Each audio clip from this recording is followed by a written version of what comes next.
Halo dan selamat datang di After Sound Review. Kali ini gue bakal review ayam yang sebenarnya datang dari brand yang terkenal karena source-nya justru, yaitu Shanling. Dan kali ini gue akan review Shanling ME80. Sebelumnya thank you dulu untuk CSI Zone yang udah kirimin ayam ini ke gue, jadi gue bisa review dengan sejujur-jujurnya. By the way, untuk Shanling ME80 ini dia menggunakan single dynamic driver dan harganya di sekitar 1,4 jutaan. Oke, langsung aja seperti biasa gue akan bahas dari build, fit, frekuensi respons suara, dan juga perbandingannya. Mulai dari build-nya sendiri, buat gue ini ayam jelas kelihatan keren. Lalu kemudian dia tuh bahannya pakai metal untuk bodinya ini, dan di bagian faceplate-nya kelihatan dia pakai semacam resin dan ada tulisan Shanling. Kemudian bagian belakangnya seperti ini ya. Dia tulisan left sama right. Lalu kemudian nozzle-nya juga dari filternya juga dari metal dan dia menggunakan MMCX connector. Kelihatan di sini yang untuk merah itu untuk kanan dan juga ada warna biru untuk kirinya di bagian MMCX-nya. Dan ini untuk ear guide-nya somehow ini rada kaku dan tidak bisa dibentuk, jadi kurang fleksibel. Tapi kabelnya sendiri ini kabel yang terasa sangat fleksibel dan juga berasa kuat ya. Ini nggak braided tapi fleksibelnya tuh mantep ya tuh. Sangat gampang dilekuk-lekukin dan berasa kayak di cover plastik fleksibel gitu. Kemudian untuk fittingnya buat gue ini sangat-sangat nyaman. Jadi gue pakai sekarang. Kelihatan ya. Ini buat gue goyangin ke kepala, gue mau headbang juga sekalian mau kibas poni. Itu semuanya gue berasa nyaman dan gak berasa mau jatuh gitu. Sangat-sangat nyaman di kuping kecil gue dan ya mantep lah untuk fittingnya. Dan kemudian langsung aja kita bahas secara frekuensi respons. Untuk frekuensi respons dari Shanling ME80 ini gue bisa simply ngomong V-shape ya, gampangnya V-shape aja. Elevasi utamanya di bass, kemudian di upper mid-range to treble, jelas ini ada cukup naik ya. Nah ini dibandingin dengan beberapa ayam kisaran sejutaan yang terkenal seperti Moondrop Aria. Kelihatan Moondrop Aria itu jelas dia lebih kalem ya tonalnya. Jujur aja gue salah satu yang penggemar Moondrop Aria karena buat gue vokalnya dan juga tonal balance-nya salah satu yang terbaik di harga 1 jutaan. Nah, buat gue di sini Shanling ME80 lebih energik di bagian upper mid to treble, bikin kesannya suara lebih V-shape, vokal lebih tipis, dan bisa ya lebih tajam. Kalau dibandingin yang lain seperti Weezer HE01, nah ini juga menarik bahwa Weezer HE01 itu juga sama, dia elevasi vokal lebih tinggi daripada Aria, tapi habis itu dia turunnya juga lebih tinggi daripada Aria, jadi memang dia lebih maju di vokal dan juga bass, sementara di Shanling ME80 dia masih lebih tinggi lagi treble-nya. Jadi walaupun elevasi upper mid-nya sekilas ya nggak terlalu beda jauh, tapi karena treble-nya masih tinggi di ME80 masih lebih tipis suaranya. Dan ini kalau dibandingin dengan saudaranya si Shanling MTW 300. Nah, buat gue Shanling by the way jangan acuhkan ini somehow distorsi karena fitting yang kurang bener. Jadi lihatnya anggap ini garis lurus. Nah, Shanling MTW 300 ini buat gue tonal balance-nya lebih baik. Dia lebih balance aja, upper mid dan treble-nya tidak se-shouty, tidak semaju di ME80. Dia lebih kalem ngomongnya gitu aja, lebih kalem, buat gue lebih balance. Shanling ME80 simply dia V-shape energik. Untuk suaranya sendiri seperti biasa, gue akan pakai iBasso DX160 sebagai source utama gue. Dan buat gue, Shanling ME80 ini nggak terlalu berat di drive atau susah di drive. Jadi maksudnya mau pakai HP itu sudah cukup bisa ngangkat. Dan jelas kelihatan dari frekuensi respons memang adalah frekuensi responsnya adalah V-shape.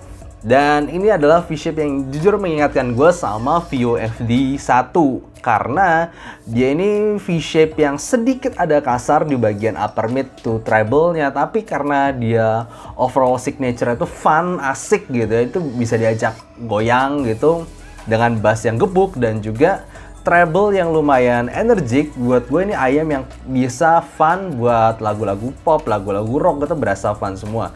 Tapi memang kelemahan utama buat gue somehow di mid range-nya aja yang kadang berasa kasar dan sedikit tipis. Oke, langsung aja gue bahas mulai dari bass-nya sendiri. Ayam ini berasa gebuk, yang jelas gini. Kalau misalnya kalau udah coba banyak ayam, tentu ada gabungan antara maksudnya bass yang gebuk banget, gede banget, dan juga tebel, tapi somehow quality-nya itu tidak berasa. Maksudnya cuman gede doang, tapi nggak tight, nggak cepat, nggak fokus. Tapi ada juga ayam-ayam yang justru suaranya tipis kayak SSR, atau ya buat gue SSR bassnya nggak terlalu gede, tapi ketika dikasih lagu yang cepat lalu fokus bassnya itu berasa mantep. Stardust SSR itu bukan buat bass head, tapi buat gue kualitasnya bagus, cuman kuantitasnya memang kecil. Nah kalau di sini ini berasa bass yang gebuk dan juga kualitasnya itu berasa, dan kalian bisa berasa sub bass. Depth-nya itu tuh mantep. Jadi ketika kalian denger lagunya pop, denger lagu yang EDM, contohnya Marshmello, atau denger lagu-lagu EDM gitu kayak The Chainsmokers, itu berasa gebukan dalamnya itu tuk, mukulnya tuh asik banget. Nah, memang cuman kelemahannya itu buat gua mid-range ya. Jadi ketika kalian suka, misalnya kalian suka mid-range yang smooth, yang lembut gitu, misalnya sebutlah Moondrop Aria, atau Blonde BL03, kalian nggak bisa dapetin itu dari Shanling ML80 ini, karena gimana pun memang berasa vokalnya itu lebih ke arah tipis, terutama kalau misalnya gue denger lagu kayak Galway Girl-nya Ed Sheeran kayak kan, itu di nada awal itu langsung kalian berasa rada nyerang, rada sedikit nusuk, nggak sampai sibilan sakit banget nggak, tapi mau nggak mau berasa ini tuh agak tipis, nggak tebel, nggak terlalu smooth, masih berasa sedikit nyerang-nyerangnya itu berasa di mid range-nya ini. Jadi buat gue memang mid range ini salah satu kelemahannya dia, dan juga sedikit kasar di lagu Galway Girl yang gue sebutin tadi. Tapi overall untuk kebanyakan lagu ini memang tidak sibilance, tidak tidak nyerang banget gimana, tapi memang tidak terlalu smooth, tidak terlalu nyantai untuk lagu-lagu yang mellow-mellow seperti lagu vokal jazz kayak Dana Crow atau Olivia Ong. Buat gue ini kurang smooth, kurang nyantai, teksturnya masih sedikit agak kasar. Dan kemudian untuk treble-nya ini juga treble yang energik, tipikal V-shape fun.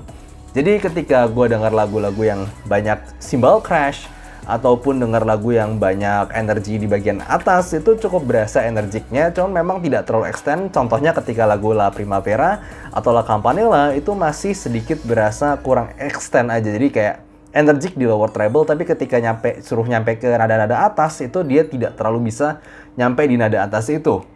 Jadi memang dia overall suaranya tuh V, bassnya penekanan utamanya buat gue mantep itu bassnya, karena kualitasnya berasa dan juga kuantitasnya berasa.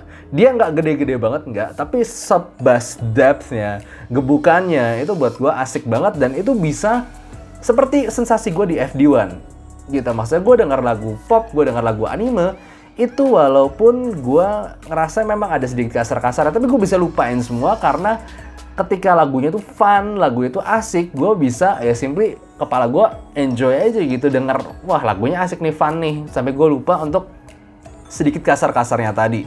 Ini memang signature utamanya fun aja sih buat gue. Dan kemudian secara teknikalitas dia cukup bagus ketika kita dengar lagu yang kayak live music. Gue dengar kayak Hotel California yang live di MTV 94, itu berasa cukup ada 3D dan itu cukup luas kanan kiri dan juga depth-nya bagus. Cuma memang secara separasi gue nggak bisa bilang ini bisa ngalahin kayak HZ Sound Mirror gitu. Buat gue HZ Hard Sound Mirror itu masih one of the best di harganya kalau untuk kasih separasi dan juga detail. Ini nggak terlalu begitu, tapi buat gue ini lebih fun aja suaranya. Dan juga soundstage-nya lebih megah 3D begitu. Kemudian untuk perbandingannya, gue akan bandingkan Shanling ML80 dengan ayam benchmark gue sendiri yang harga 1 jutaan atau ke bawah. Buat gue, Moondrop Stardust dan juga Wizard HE01 ini bisa ya gue anggap sebagai benchmark gue sekarang.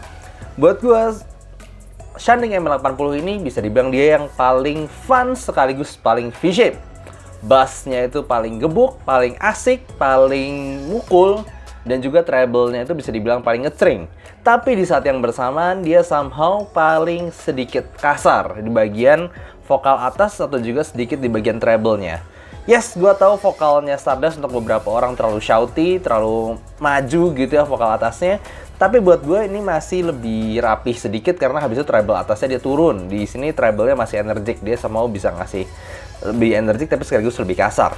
Dan juga di Wizard HE01 buat gue, Wizard ini suaranya masih paling yang ternatural di kuping gue, vokalnya paling lembut, paling tebel, dan juga, tapi nggak, buat gue bukan ketebelan banget ya, paling balance, paling smooth juga. Gue dengerin lagu vokal cewek ataupun vokal cowok, dia masih bisa ngasih paling balance, paling smooth yang gue rasain di Wizard HR01. Tapi dia tidak se-fun Shanling ML80 ini. Bassnya tidak segebuk Shanling ML80 dan juga secara staging dia tidak se-3D Shanling ML80. Jadi kalau gue dengerin live music, misal gue udah habis denger dari Shanling ML80 ke Wizard HR01, itu rasanya agak apa ya, seperti tidak terlalu energik gitu. Kurang energi di bagian treble-nya, kurang berasa megahnya live recording. Tapi kalau gue dengerin udah terbiasa dengan Wizard HR01 lalu ke Shanling ML80, ini jadi sedikit agak kasar. Mungkin itu kelemahan terbesar Shanling ML80 di bagian upper mid range to treble-nya yang sedikit agak kasar. Tapi selain itu buat gue sisanya itu memang udah lively dan asik. Nah, kalau yang unik, kalau dibandingin saudaranya sendiri, yes, gue tau ini pakai TWS ya, si Shanling MTW 300 ini, tapi ya secara harga maksudnya nggak terlalu beda jauh kan. Si Shanling ML80 ini 1,4 juta dan sekarang Shanling MTW 300 ini kalau nggak salah harga 1,8, lagi diskon di CSI Zone jadi 1,6. Jadi 1,4, 1,6 nggak beda jauh, tapi suaranya tuh beda banget guys. Serius, ini masuk kakak beradik. Gue cuma pikir, oh oke, mungkin Shanling ketemu itu sound signature-nya lalu dibikin ke MTW 300, ternyata beda banget suaranya. Buat gue MTW 300 ini jauh lebih organik. Dia lebih nyantai, lebih tebel vokalnya, treble-nya juga lebih smooth. Tapi sama buat gue lebih natural. Vokalnya tuh lebih balance, tidak sekasar di Shanling ML80. Tapi ya memang jujur aja kalau secara teknikalitas Shanling ML80 masih lebih baik dengan soundstage yang lebih luas, sekaligus juga detail yang lebih baik juga. Cuman gue sendiri lebih suka tonal dari Shanling MTW 300 ini. Jadi gitu aja untuk perbandingannya, buat gue cukup unik sih. Shanling ML80 ini memang cocok lebih ke suara yang lively, fun, dan mungkin bisa dibawa ke pop ataupun rock. Jadi kesimpulannya buat gue ayam ini memang bukan buat kalian yang pecinta vokal atau pencari supreme detail gimana-gimana. Ini adalah ayam yang lebih bisa diajak fun. Kalau misalnya kalian pernah coba FD1 gitu, Vio FD1, mungkin ini salah satu yang bisa dianggap sebagai upgrade-nya karena sensasi fun-nya itu sama, sub bass asiknya itu masih berasa sama. Cuma kasar-kasarnya, sedikit kasar-kasarnya itu di upper mid range terutama dan juga lower treble itu juga berasa. Jadi cymbal crash perhaps ya agak berasa kasar, vokal juga agak berasa kasar ketika misalnya kalian udah terlena dengan vokalnya Blonde ataupun Moondrop Aria. Jadi gitu aja untuk review kali ini, semoga kalian suka. Dan kalau kalian suka jangan lupa kasih like dan subscribe. See you next time, bye-bye.